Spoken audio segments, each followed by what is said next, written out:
Gloria a Dios. El Señor les bendiga, hermanos. Sean bienvenidos a su clase de teología hoy, día sábado 23 de marzo. El Señor bendiga a su audiencia, hermanos.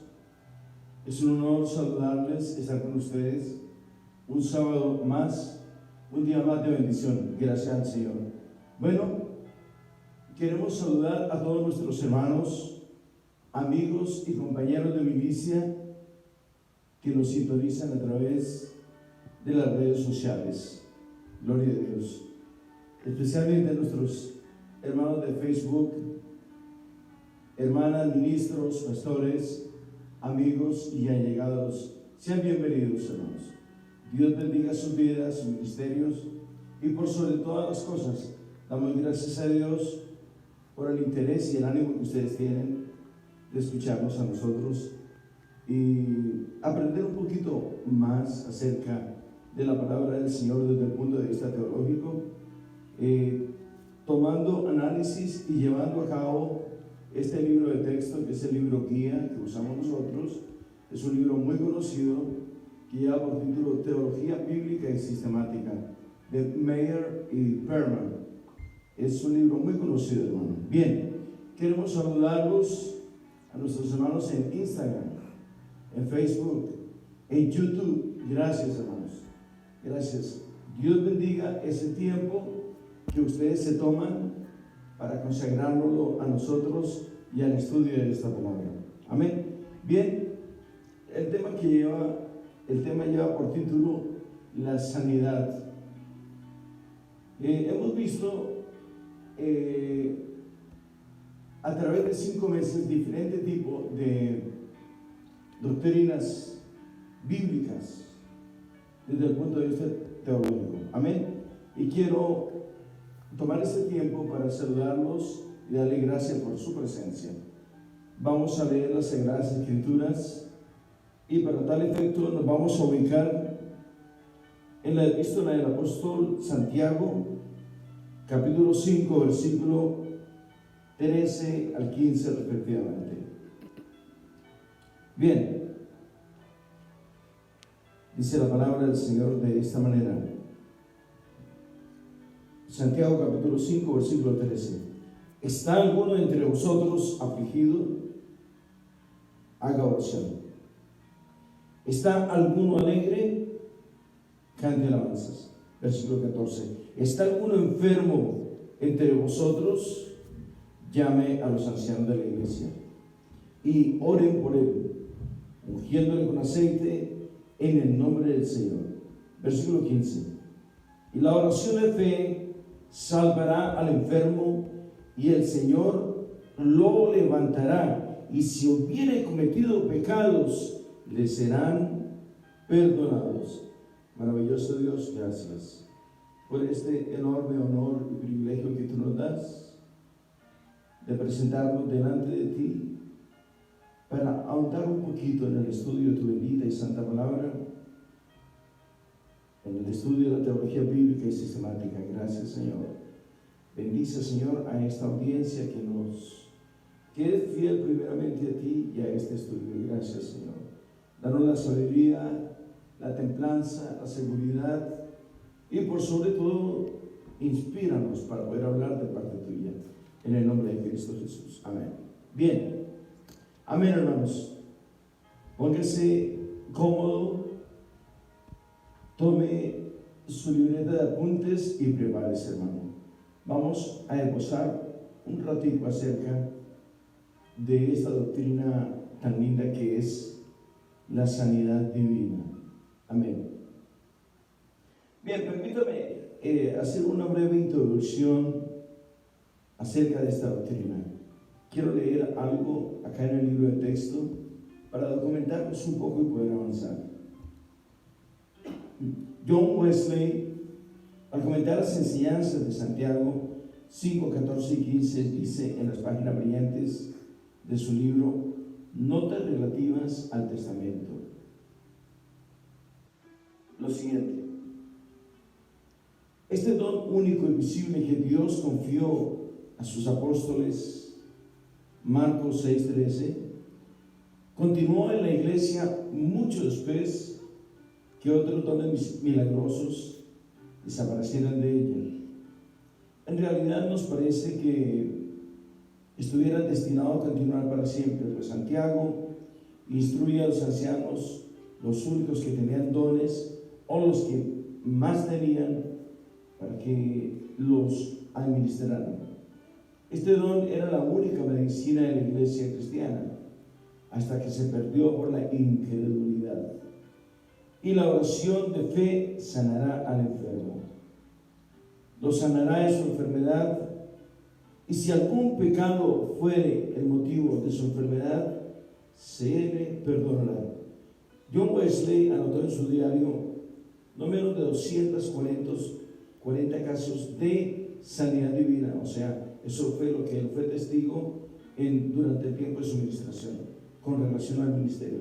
Si este don divino se perdió por la incredulidad, es razonable esperar que solo será restituido por la fe. Bien, entonces la sanidad divina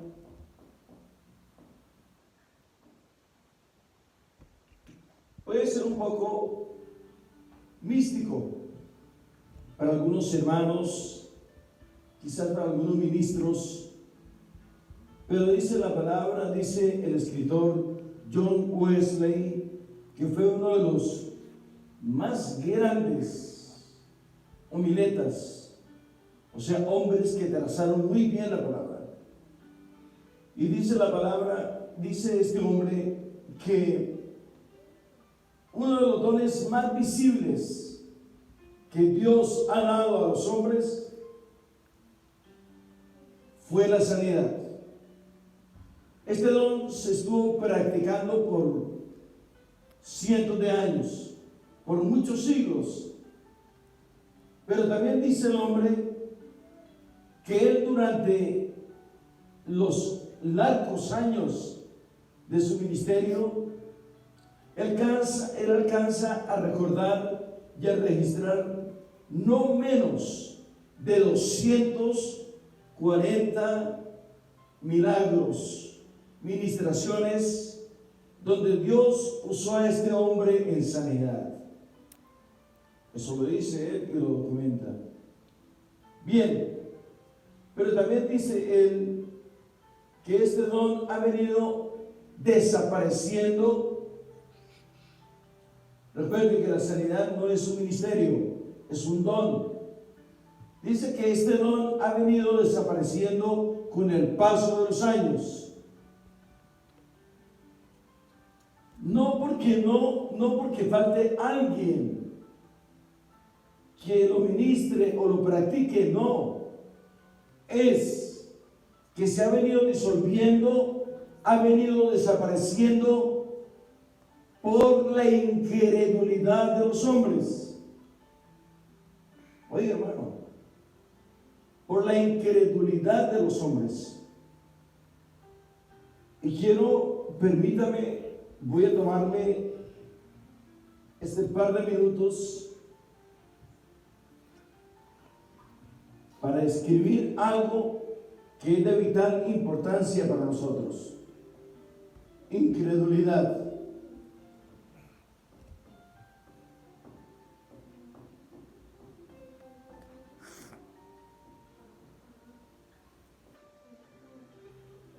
El don de la sanidad divina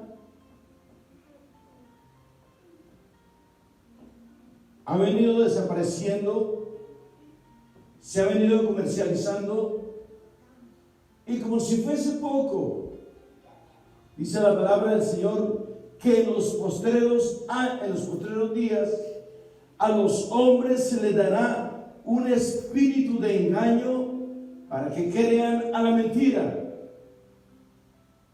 Es un don que se ha vuelto un poco místico, mucho misticismo con respecto al don de la sanidad. La palabra del Señor dice que Satanás hace prodigios y milagros mentirosos. mentirosos, que no vienen, no son inspirados por el Santo Espíritu de Dios. Bien, ahora permítame entrar un poquito en la incredulidad. Yo recuerdo con gran facilidad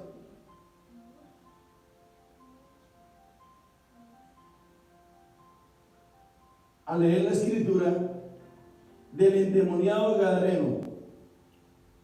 Quiero traer esto en relación porque es vital.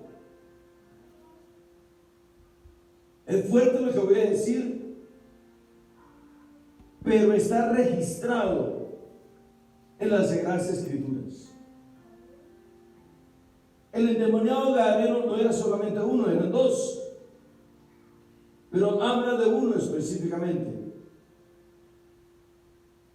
El padre de este joven fue al encuentro del Señor Jesucristo y le dijo: Señor, yo quiero que tú vayas a orar por mi hijo para que tú le sanes.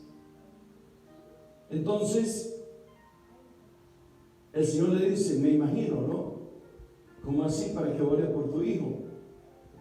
Si yo envié a mis discípulos para que fuesen a orar por tu hijo, para que fuese sano y fuese libre.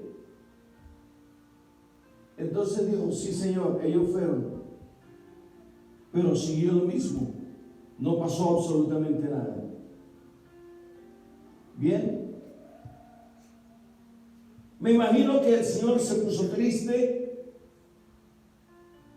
y se puso airado a la vez. Entonces, cuando llega donde los discípulos, les dice: generación de incrédulos. Oiga, hermano, generación de incrédulos, ¿hasta cuándo he de estar con vosotros? Es importante esto, es vital, es doloroso, es triste, es lamentable, pero es real. Por causa de la incredulidad, incrédulos.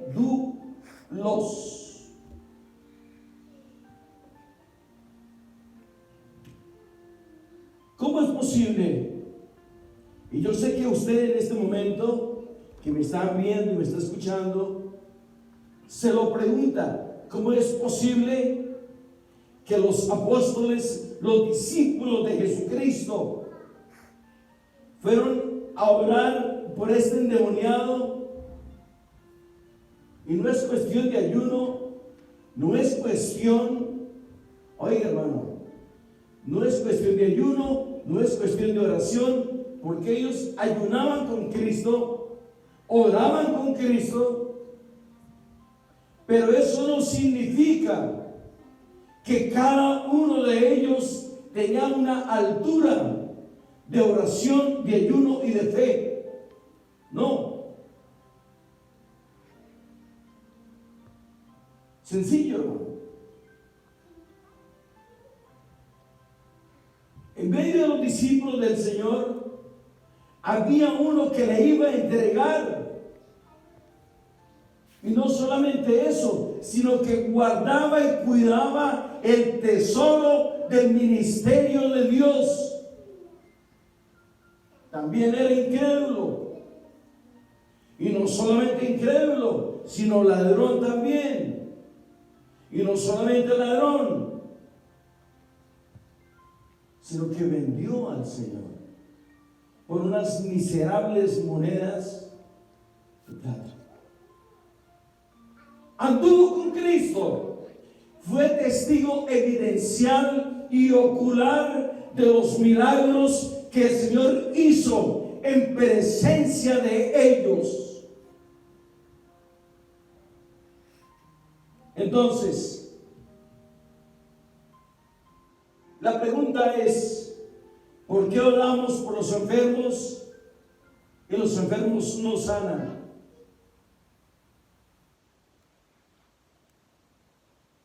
Sencillo. Si vamos a ver, por ejemplo,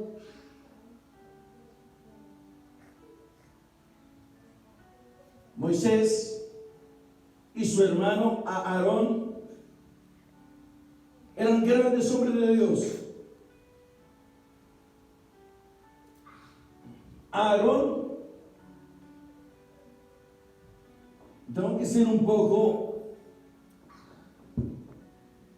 objetivo al respecto para que podamos entender esto. Aarón, el hermano de Moisés, era sumo sacerdote.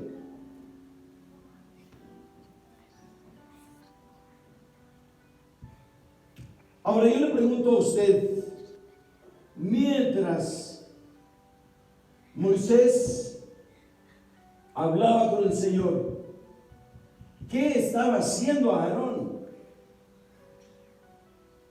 Quiero establecer algo aquí. No pretendo en ningún momento, ni es mi especialidad, ridiculizar a los grandes hombres, próceres y héroes de las Sagradas Escrituras. No. Pero sí me gusta establecer parámetros donde nosotros nos podemos dar cuenta que somos hombres. Jesucristo era el Hijo del Hombre, pero no era hombre, era Dios, tomando un tabernáculo terrestre como el tuyo y como el mío. Su esencia era espiritual, porque Cristo es espíritu. Lo dice Romanos capítulo 8, versículo 9. Bien, entonces Aarón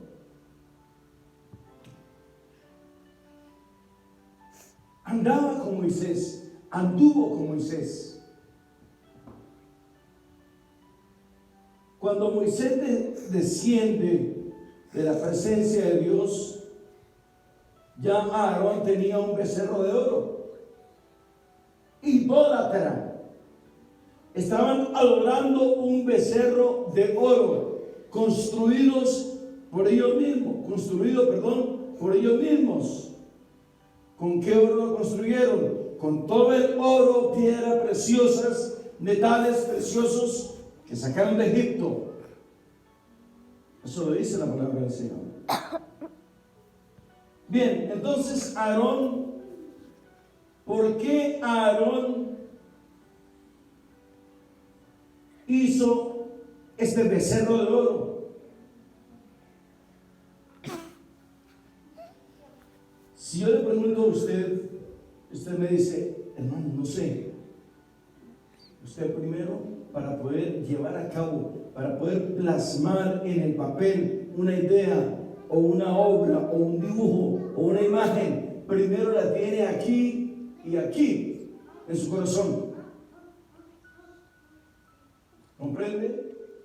Entonces, ese es el problema. Aarón primero tuvo aquí el becerro de oro en su corazón y después lo llevó a la práctica y lo concretó haciéndolo visible.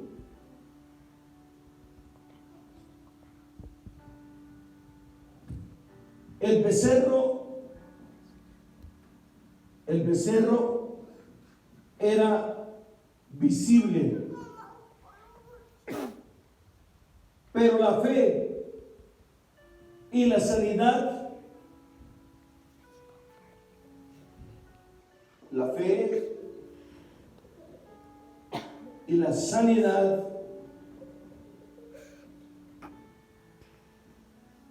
la sanidad divina,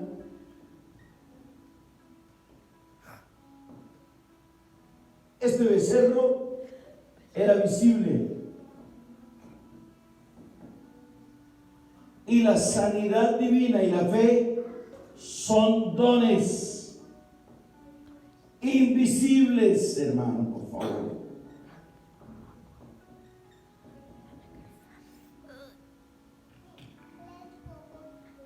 Y este don ha venido desapareciendo con el curso de los años. Con el transcurrir de las eras y los tiempos, ha venido desapareciendo, desafortunadamente. Bien, ya tratamos de usar algo que yo sé que va a ser de mucha ayuda para nosotros. Bien.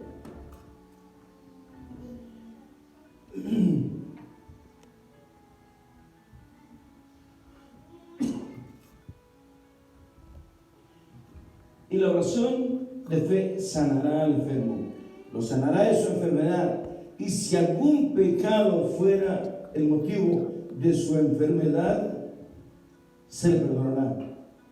John Wesley decía, anotó en su diario no menos de 240 casos de sanidad divina durante su ministerio.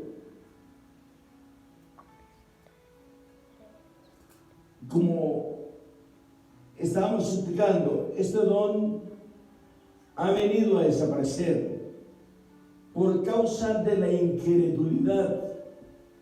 ¿Y cuál es la incredulidad? La falta de práctica de la fe. Sencillamente, hermano, si no practicamos la fe, entonces ese lugar lo viene a ocupar la incredulidad. Bien, quiero que vayamos al Evangelio según Mateo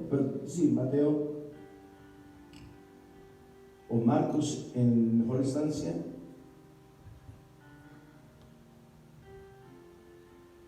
Capítulo 6, versículo 13. Marcos capítulo 6, versículo 13.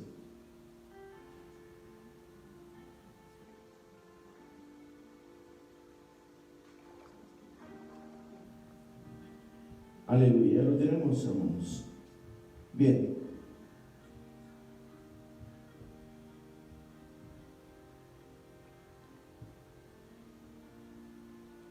Aleluya. Quiero que veamos en este capítulo 6, a partir del versículo 7, cómo es que Dios trabajó a través de los discípulos, de los apóstoles del Señor. Quiero leer desde el versículo número 7, Marcos capítulo 6, versículo 7. Después llamó a los 12 y comenzó a enviarlos de dos en dos. Y les dio autoridad sobre los espíritus inmundos. Bien, dice la palabra del Señor que los mandó de dos en dos. No los mandó a la deriva, sino dice que les dio autoridad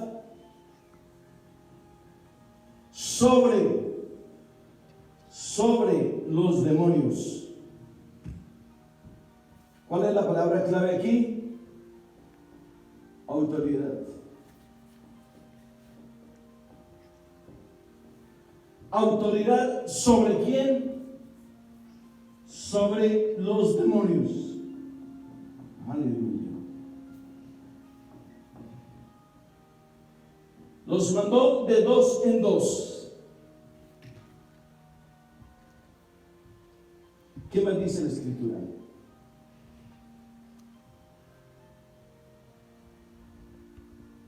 Y les dio autoridad sobre los espíritus inmundos. Básica, fundamentalmente, directamente, espíritus inmundos. Inmundos.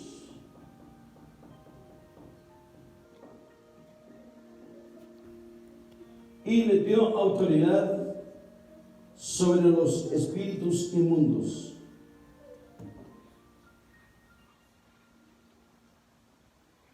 Y le mandó que no llevasen nada para el camino, sino solamente bordón, ni alforja, ni pan, ni dinero en el cinto, sino que calzasen sandalias y no vistiesen dos túnicas.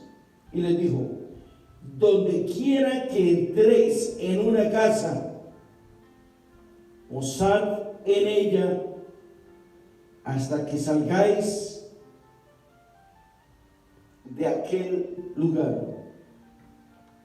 Y si en algún lugar no os recibieren ni os oyeren, salid de allí y sacudid el polvo que está debajo de vuestros pies, para testimonio a ellos. De cierto os digo que en el día del juicio será más tolerable el castigo para los de Sodoma y Gomorra que para aquella ciudad. Versículo 12. Y saliendo predicaban que los hombres se arrepintiesen. Y versículo 13, donde queremos enterarnos, echaban fuera demonios y ungían con aceite a muchos enfermos y los sanaban.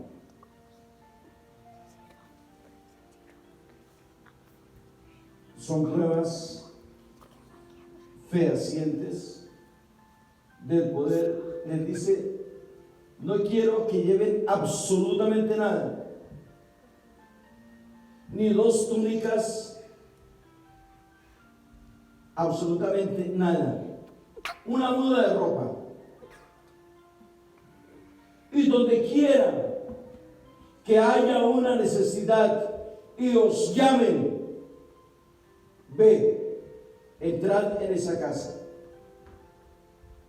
Y si vas a una casa y no os recibieren, sacudid el polvo que hay en vuestro calzado.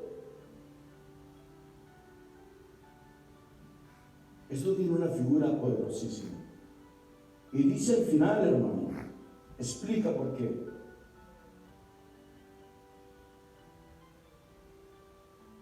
Y si en algún lugar no os recibieren, ni os oyeren, salid de allí y sacudid el polvo que está debajo de vuestros pies, para testimonio a ellos. De cierto os digo que en el día del juicio será más tolerable el castigo para los de Sodoma y Gomorra que para aquella ciudad. Y saliendo predicaban que los hombres se arrepintiesen, echaban fuera muchos demonios y ungían con aceite a muchos enfermos y los sanaban. Es evidente que en este momento los discípulos estaban haciendo gala y práctica de la fe en el Señor. Para mí me es casi inverosímil, casi inconcebible que estos grandes hombres, estos grandes discípulos de Dios, no hubiesen podido adorar por el endemoniado gadareno, no hubiesen podido orar por él, por sanidad, por liberación. Me es casi imposible creer esto, pero como está escrito, yo lo creo. Pero esto es debido a que el hombre no practica la fe. El hombre, en cambio de acercarse a las sagradas escrituras, porque a nosotros nos parece que en ella está la vida eterna y es el producto de nuestra salvación, nos pasamos atendiendo otro tipo de asuntos que no es cultivar nuestra fe. La fe se cultiva. La fe hay que ponerla en práctica. La fe requiere de una buena dosis de cuidado. La fe requiere de una dosis grande y poderosa de atención. Porque en la atención y en el cuidado que tú le pongas a tu fe, en ella está la eficacia. Es ahí donde está la eficacia. Bien, continuamos. Sigamos con el libro de texto otra vez.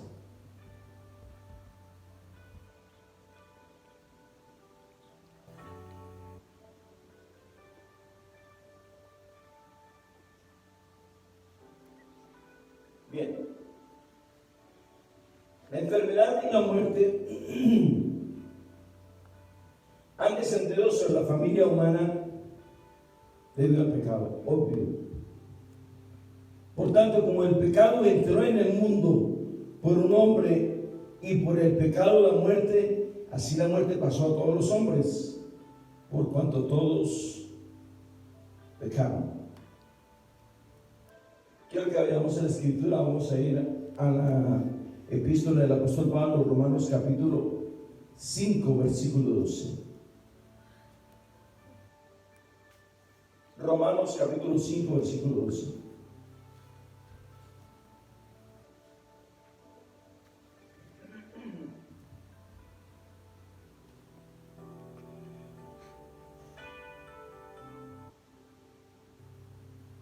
Amén.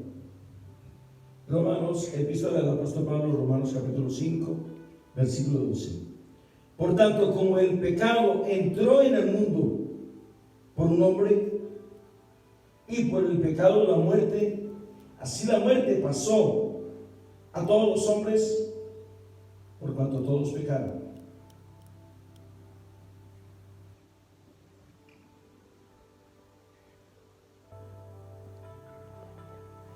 Gloria a Dios.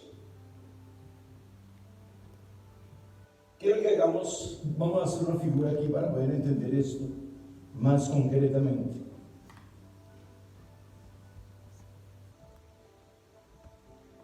Quizás tiene un poco de misterio, pero es importante que logremos aclarar estos puntos. Tenemos a nuestro padre Adán. Dice la palabra del Señor, por cuanto por un hombre entró el pecado al mundo. ¿Por cuál hombre? Por Adán, que entró al mundo el pecado.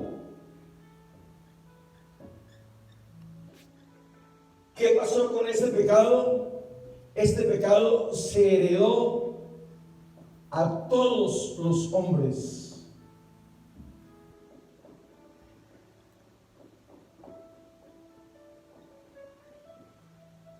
Entonces, desde aquí nosotros estamos viendo una descomposición social.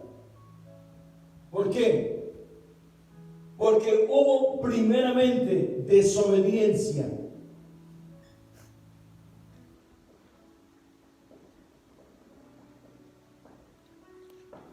Una de las cosas que Dios más califica con fiereza y es vertical es la desobediencia acompañada de la rebeldía.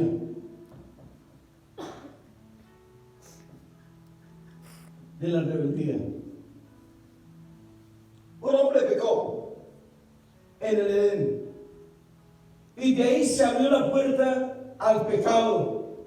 El pecado pasó a todos los hombres. Vamos a la escritura. Vamos a ir a Romanos capítulo 5, versículo 12. Por tanto, como el pecado entró en el mundo por un hombre y por el pecado la muerte,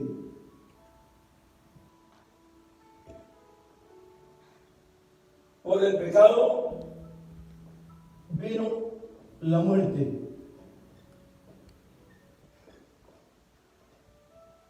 El pecado entra al mundo a través de Adán y por la muerte, esta muerte pasó a todos los hombres. Dice la palabra del Señor. Sigamos leyendo la palabra. Y por el pecado la muerte, Si la muerte pasó a todos los hombres, por cuanto todos pecaron. Pues antes de la ley había pecado en el mundo, pero donde no hay ley no se inculpa de pecado. Explíqueme eso, con mucho gusto.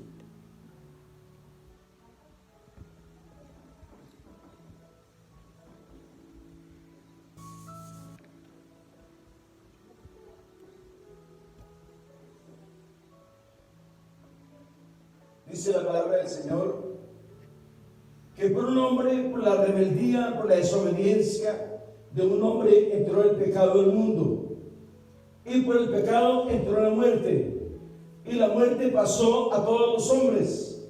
Pero dice la palabra de Dios que donde no hay ley, donde no, escuche bien esto, hermano, por favor, donde no hay ley,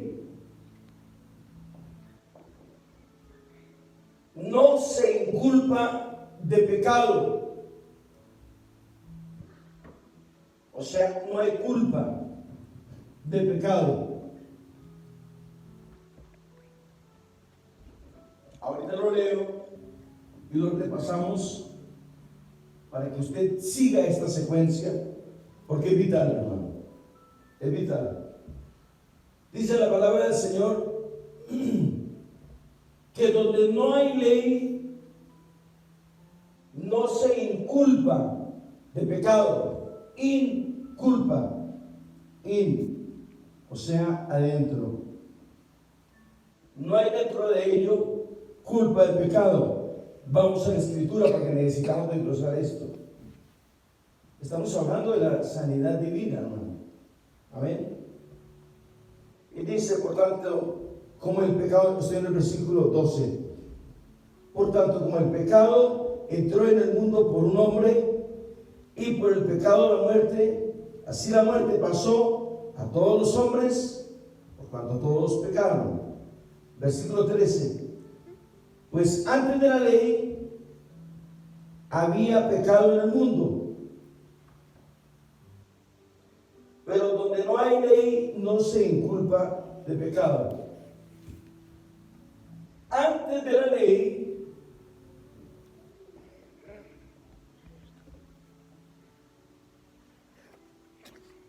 había pecado en el mundo. Leámoslo y lo verás.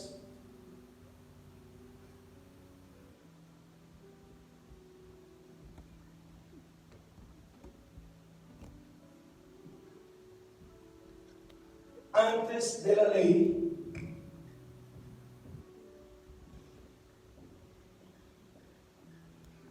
había pecado en el mundo.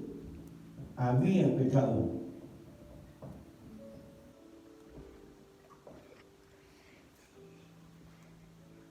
Pero dice aquí arriba que donde no hay ley no se inculpa de pecado. Esto parece un juego de palabras, pero no lo es.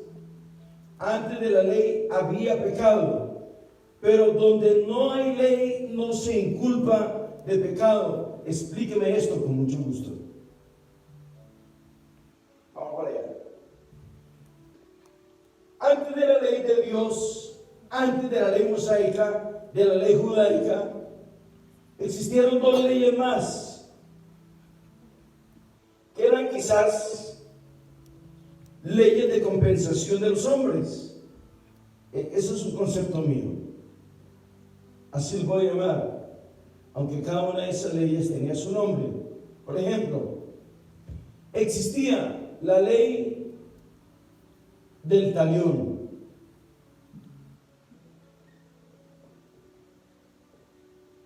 ¿Cuál era la ley del talión? Ojo por ojo, diente por diente, y dolor por dolor. Se cuenta que sí había otra ley. Pero él dice la palabra del Señor, que donde no hay ley, no se inculpa de pecado. ¿A qué ley se refiere las Sagradas Escrituras? Porque aquí dice, porque antes de la ley había pecado en el mundo. Sí había pecado, pero el pecado estaba sujeto a otro tipo de ley. No se le llamaba pecado, sino es mi propia observación, es mi propio concepto. Me da la impresión que había una ley de compensación entre los hombres, que era llamada la ley del talión. El que le robaba una ovejita, el que le mataba una ovejita, iba a la casa del otro y se le traía otra oveja. Por eso era ojo por ojo, diente por diente. Entonces, ¿qué sucede? Dice, donde antes de la ley había pecado, claro que sí, pero donde no hay ley no se inculpa de pecado. Me estoy deteniendo mucho en esto porque quiero que entendamos clara y conscientemente estos conceptos. Bien, todavía no he querido destapar el paquete porque quiero que lo comprendamos, hermanos. Vuelvo otra vez a esto porque yo sé que alguno de ustedes no lo ha comprendido o no lo ha entendido con claridad. Dice, donde no hay ley, no se inculpa de pecado a nadie, ¿no? Pero dice la palabra del Señor que antes de la ley había pecado. Claro que sí había pecado. El pecado era: los hombres fornicaban, los hombres adulteraban, los hombres mataban, los hombres robaban, los hombres mentían, hacían de todo, lo mismo que hace hoy en día, pero bajo el escudo de otra ley, que era la ley del talión. Antes de que existiese, ahora sí voy a entrar en materia, antes de que existiese la ley de Dios. Por eso dice, donde no hay ley, no se inculpa de pecado. ¿Por qué? Porque donde no hay ley de Dios, donde no hay parámetros de Dios, donde no están los estándares de Dios, no hay transgresión, no hay pecado. Ahora sí lo entendemos. Yo sé que me está entendiendo ahora sí. Bien. Entonces, cuando Moisés baja del monte Sinaí,